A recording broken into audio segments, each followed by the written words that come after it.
Nós estamos no tema livre, parábola do fermento. Disse-lhes outras parábolas. O reino dos céus é semelhante ao fermento que uma mulher tomou e escondeu em 3 medidas de farinha, até ficar tudo levedado. Mateus, versículo 13, capítulo 33 a 34. Então, meus irmãos, nessa parábola, ela é bem curtinha e ela tem alguns elementos que estão explícitos e outros elementos que estão implícitos nela. Então, nós vamos tentar aqui hoje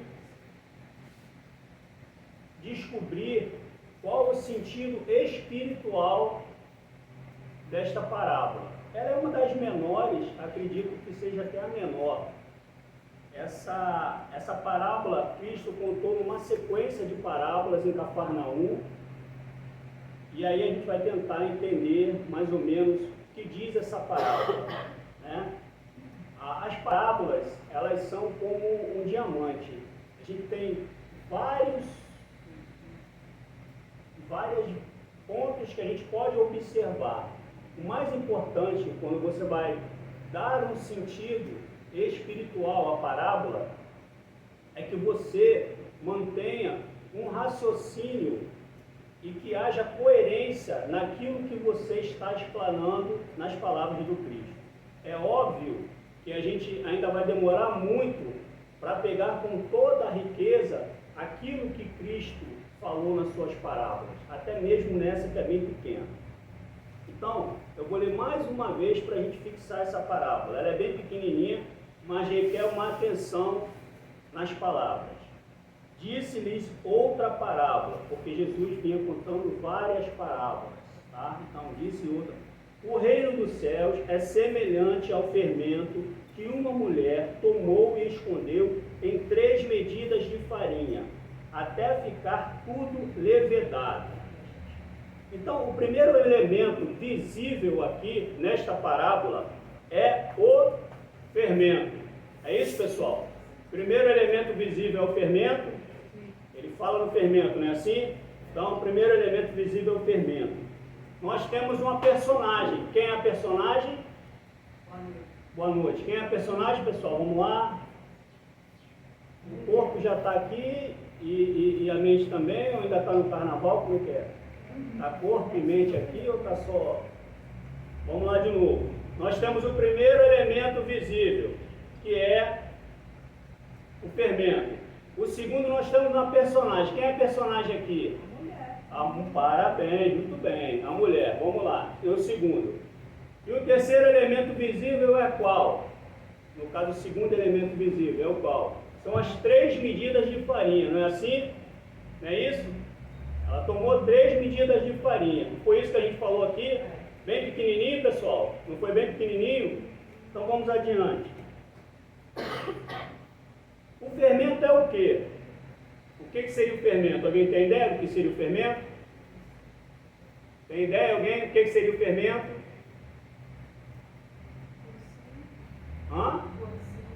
O fermento, isso, o fermento é toda a palavra. Os profetas, Cristo, Moisés, o próprio Espiritismo, é tudo aquilo, tá? O fermento é tudo aquilo que você acessa, interioriza, tá? E que vai lá no âmago da consciência e lhe traz uma grandeza espiritual, algo que vai lhe transformar para melhor, é claro. Então, vamos adiante. A mulher, o que poderia ser essa mulher? Ela que age ali, né? Ela que está misturando o elemento. O que poderia ser a mulher? Alguém tem ideia? A mulher? O que poderia ser? A mulher é a própria vida, porque sem a possibilidade, mas pode ser também, mas vamos lá. A mulher, não é ela que vai movimentar os elementos, então sem a encarnação não é possível movimentar esses elementos. Não é assim? Então a mulher poderia ser. E é interessante porque Cristo coloca, não é interessante, é uma coisa pensada da inteligência de Cristo. Ele coloca a mulher numa situação elevada. Sem falar nisso, amanhã é Dia das Mulheres, não é isso? Amanhã é Dia Internacional das Mulheres, amanhã? Agradecer as nossas companheiras lá as nossas companheiras que teve várias mulheres, mas as russas, né? Elas que fizeram lá a greve e tudo, enfim, né? Fizeram lá um tumulto. Fizeram lá um tumulto, a mulher quase não sabe fazer tumulto, elas fizeram, e aí ficou esse dia, mas também teve outras situações, enfim, mas vamos lá. E o nosso dia está distante, porque o nosso é só 1º de novembro, né? Que é dia de todos os santos, né? Só que o nosso é antes dela, porque o nosso foi antes de Cristo, né? O nosso dia foi antes de Cristo, né? Então vamos lá. Então, agora nós temos um outro elemento aqui, que são as 3 frações da farinha, não é isso? Temos a mulher, que pode ser a própria encarnação, e nós temos as 3 frações de farinha. A farinha, quem poderia ser a farinha? A farinha recebe o fermento. Vou dar a dica, hein? A farinha recebe o fermento, que é as mensagens, os ensinamentos, os profetas. Quem pode ser a farinha? Quem pode ser a farinha? Nós, os comedores de farinha. Nós não somos comedores de farinha? Nós somos a farinha. Nós somos a farinha. Que nós vamos receber o fermento, que é a mensagem, que é os ensinamentos. Então, nós podemos ser a farinha. Agora ela fala aqui em 3 frações de fermento para colocar nessas 3 frações de farinha. Essas 3 frações, nós podemos dizer que são as 3 revelações. A primeira, Moisés, a segunda, Cristo, a terceira, Espiritismo. Certo? Então, a gente vê que é uma parábola bem pequenininha, mas quando a gente começa a esmiuçar, a gente vai percebendo um contexto espiritual muito grande.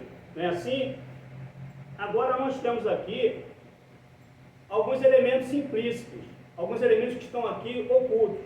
A gente misturou a farinha, o fermento na farinha, mas o fermento na farinha só faz a massa? Falta o que para essa massa? Falta alguma coisa? Você bota só a farinha e o fermento? O que falta? Não, mas o que mais? A água. Não falta água? Falta o sal, que é um composto de Vamos devagar. Falta água. A água poderia ser o quê? O que poderia ser a água? O que poderia ser a água? Você bota o fermento dentro da porção da farinha, começa, né, a movimentar e você coloca essa água para dar liga. O que poderia ser essa água? A água é a nossa própria consciência. Porque o que nos liga às leis de Deus é a nossa consciência, é ela que vai ser despertada. A água é o solvente universal, não é assim? A água não é o solvente universal? Então, a água seria a porção mais fácil nossa de absorção da palavra. Não é a mente? Ou não é? É isso? Vamos lá. Agora tem um outro elemento. Vamos esquecer do sal, porque é o seguinte, porque não necessariamente temos que botar sal no pão, certo? Podemos ou sim ou não. Aliás, vós sois o sal da terra. Mas vamos adiante. Então, não vamos falar aqui no sal, Paulinho. Na próxima receita a gente fala no sal. Tá bom? Então vamos adiante. Mas aí está faltando um outro elemento, ele fala só na massa. Ele fala só na massa, mas a história bíblica fala de uma mulher que está observando, e ela tem um ofício de padeiro, né? E ela está observando a parábola de Cristo, em Cafarnaum, lá nas margens e tal. E quando ela vê essa parábola, ela fala, opa, esse é meu ofício. E ela vai fazer o seu ofício de uma forma diferente, porque ela sabia que tinha um contexto espiritual ali. Então, ela não vai ficar só na massa, porque se a função dela é fazer o pão, ela vai fazer o pão. E para fazer o pão agora, o que precisa? Já fizemos a massa já descansou, já sofreu a transformação, o que precisa agora para essa massa virar o pão? O forno. E o que seria o forno em nossas vidas? O fogo do inferno? Não, né? A língua da maledicência? Também não, pessoal. O que seria o forno? Não, as dificuldades. Porque quem vai moldar essa absorção da palavra, o fogo seria as dificuldades. O que nos transforma, o que verdadeiramente dá o atestado da transformação são as dificuldades. Porque você sai do centro um santo. Quando chega ali na frente, a primeira topada que você dá, você já não é mais tão santo assim. É isso? Então, as dificuldades é que vão fazer essa transformação. Agora, uma coisa interessante em todas as parábolas é que elas têm um sentido de interiorização. É sempre a semente que se coloca na terra, é a rede que se lança ao mar, é o tesouro escondido, é a pérola, é sempre. Por que isso? Porque, na verdade, os fatores externos que Cristo usava era só a simplicidade para explicar para aquele povo. Ele pegava os elementos simples. Mas a compreensão, ela tinha que vir interiormente. Então, ele fazia aquilo para que o indivíduo ele começasse a questionar o que estava à sua volta. Não é porque você só conhece a rede, você só conhece a pesca, você só conhece o campo, que você não é capaz de refletir. Não é assim? Há pessoas de muita simplicidade que trabalham em serviços bem simples, mas que têm uma capacidade de observação muito além daquilo que ela faz, do seu próprio ofício. Por quê? Porque não está condicionado a uma questão exata intelectual, está condicionado à capacidade de você refletir. Às vezes num local, quem quando está sozinho começa a pensar na besteira que faz. Tem alguém aqui que faz isso? Tem? Quando está sozinho, fica pensando? Todo mundo. Não é isso? Por quê? Alguém sabe por que isso? O porquê disso? Olha só, para nós evoluirmos, nós necessitamos do nosso irmão, do próximo. Não adianta você querer ser um ermitão, querer se embrenhar numa mata e dizer, fazer igual aqueles caras, se esconder lá dentro, que você vai evoluir, não. Você não vai evoluir nada ali. Você não vai evoluir nada. Mas quando você quer buscar entendimento para aquilo que você faz, você se isola. O porquê disso? Alguém sabe me dizer o porquê disso? Por que você se isola? É porque você começa a ouvir a sua própria consciência. Você começa a ouvir a sua própria consciência. E geralmente nesses momentos aí, e aí não é só consciência, tá, gente? Aí entra também os nossos irmãos de luz, entram os familiares que estão lá no plano espiritual, a graça de Deus, e por aí vai, tá? Cristo. Então, a questão da interiorização é extremamente importante, certo? Então vamos adiante. Acho que eu estou indo rápido demais. Então, esse pão já está pronto. Essa mulher, quando ela apronta esse pão na história bíblica, ela sai pela cidade distribuindo esse pão para todas as pessoas. Isso dá o sentido do que para a gente? Distribuir esse pão. Se você consegue se transformar, se você consegue um equilíbrio, você não precisa virar santo não, tá, gente? Eu não estou falando de santo não. Eu estou falando de você adquirir equilíbrio, você adquirir uma paz interior, é isso aí. Que parece fácil, né? Mas não é não. Mas ela sai distribuindo esse pão. O que seria distribuir o pão? Eu vou falar aqui bem rapidinho, ver na íntegra, né? Que é uma coisa maravilhosa, que até gostaria que vocês depois batessem pão. Porque é muito bonito isso aí. Eu vou estar meio balançado, tá, gente? Porque tivemos algumas baixas, mas vamos lá. Palavras do Cristo, tá?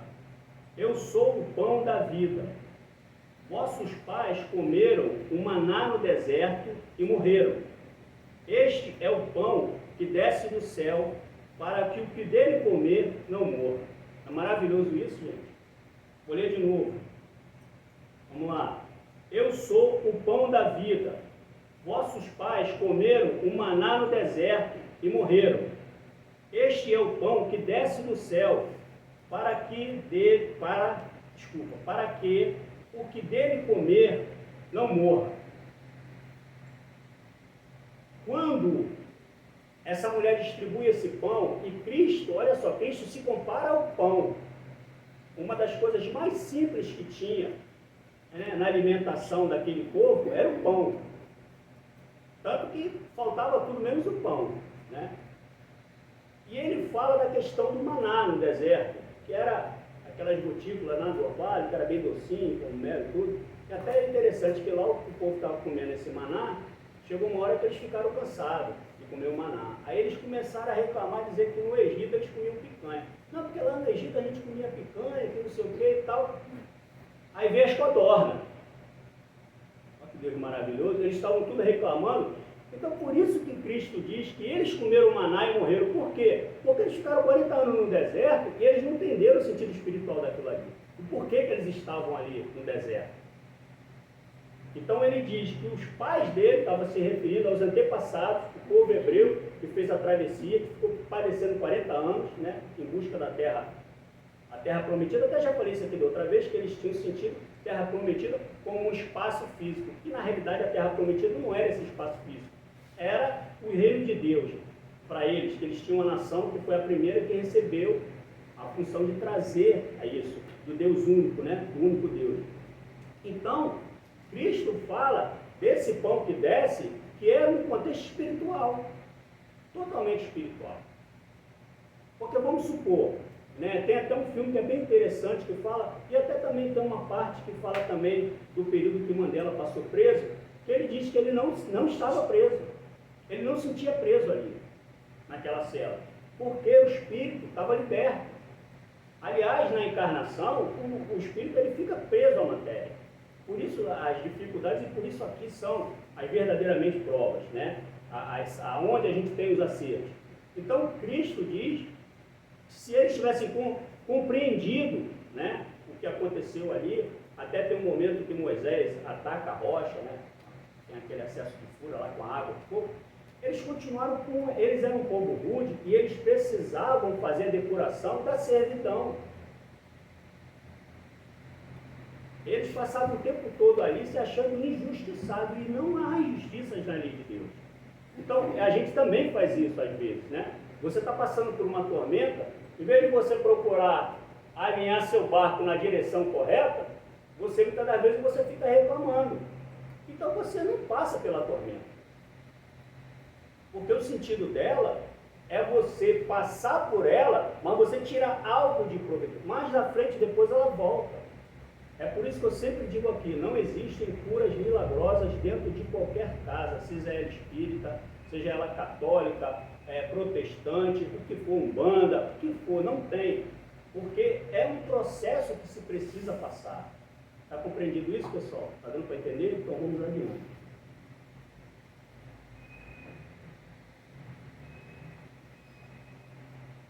Tem uma passagem aqui bem interessante que fala também sobre fermento. Eu ia ler, mas eu vim com meu óculos esportivo, e esse óculos esportivo não consegue ler, por favor. Agora para vir com outro. Tem uma outra passagem que fala sobre fermento. Pode ler, fica à vontade. A linguagem é meia coisa, mas vai dar certo, porque é tirado do texto bíblico, do Novo Testamento. O fermento dos fariseus e saduceus. Fermento dos fariseus e saduceus. 16:5. E os discípulos, dirigindo-se para o outro lado, haviam-se esquecido de pegar pães. Jesus lhes disse: olhai e acautelai-vos do fermento dos fariseus, cautelai-vos do fermento dos fariseus e saduceus. Fermento dos fariseus e saduceus. E eles arrazoavam entre si, dizendo: é porque não pegamos pães. E Jesus, sabendo disso, disse: Por que azoais entre vós, homens de pouca fé, e não tendes pães? Não compreendeis ainda, nem vos lembrais dos 5 pães para 5.000 homens, e de quantos cestos de vinho recolhestes? Nem dos 7 pães para 4.000 homens, e de quantos cestos redondos recolhestes? Como não compreendeis que não vos falei a respeito de pães? Acautelai-vos, porém, do fermento dos fariseus e saduceus. Então entenderam que não disse para se acautelarem do fermento dos pães, mas do ensino dos fariseus e saduceus.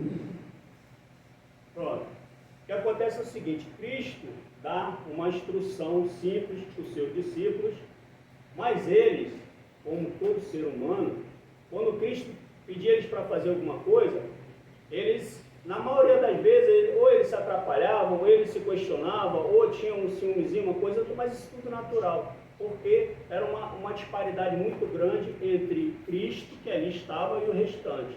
Apesar de todos que ali estavam por mérito, certo? Mas era uma disparidade muito grande ali, em termos de evolução espiritual, intelectual e tudo. Então eles começavam, entre eles, a discutir, mas é para fazer o quê? Eles meio que... E Cristo, obviamente, percebia a situação e contornava. Então ali, quando Cristo pede a eles, Cristo está falando para eles para ir lá, mas ele alerta aos fariseus e saduceus, por quê? Porque eram criaturas extremamente venenosas.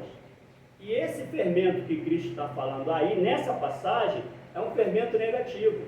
É aquele que envenena a alma. Ele está falando para quando eles estivessem lá no meio deles, para que eles não dessem ouvido aos ensinamentos dos saduceus e dos fariseus.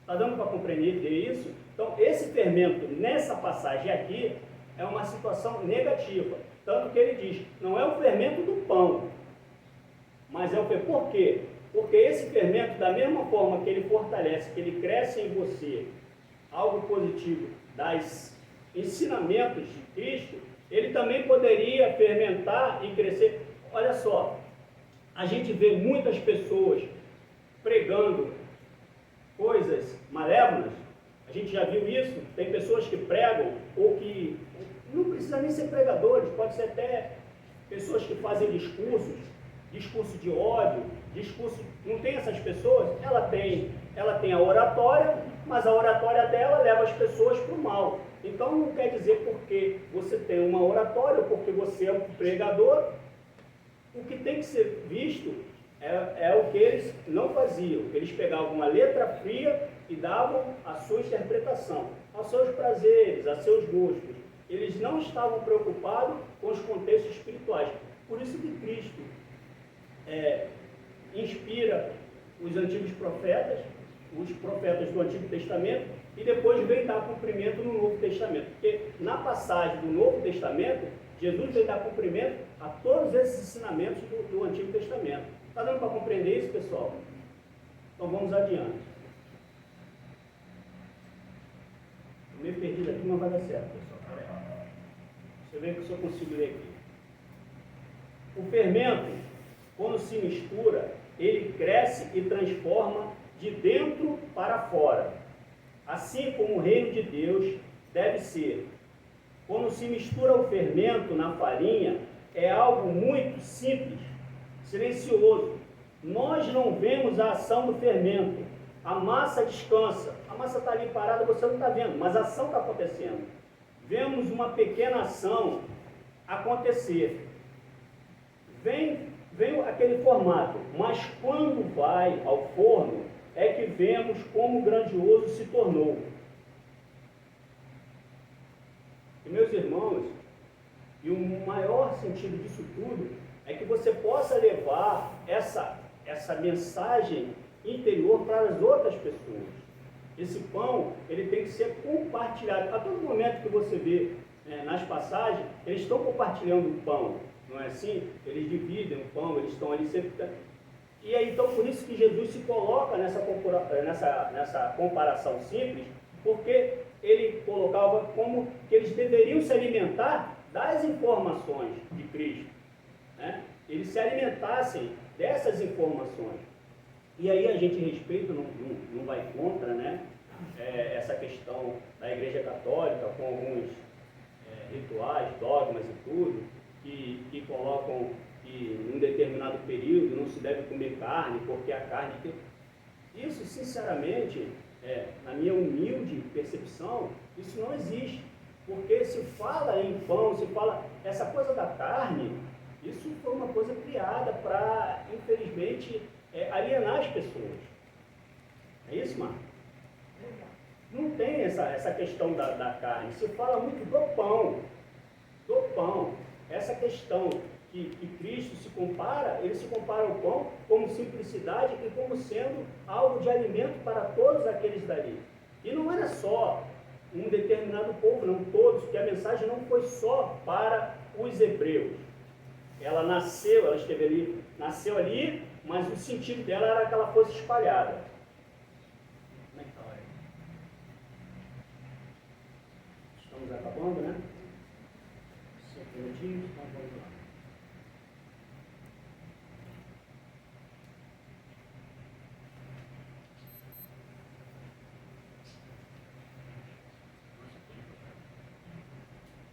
Então, meus irmãos, essa parábola bem pequenininha que tem todo esse contexto espiritual,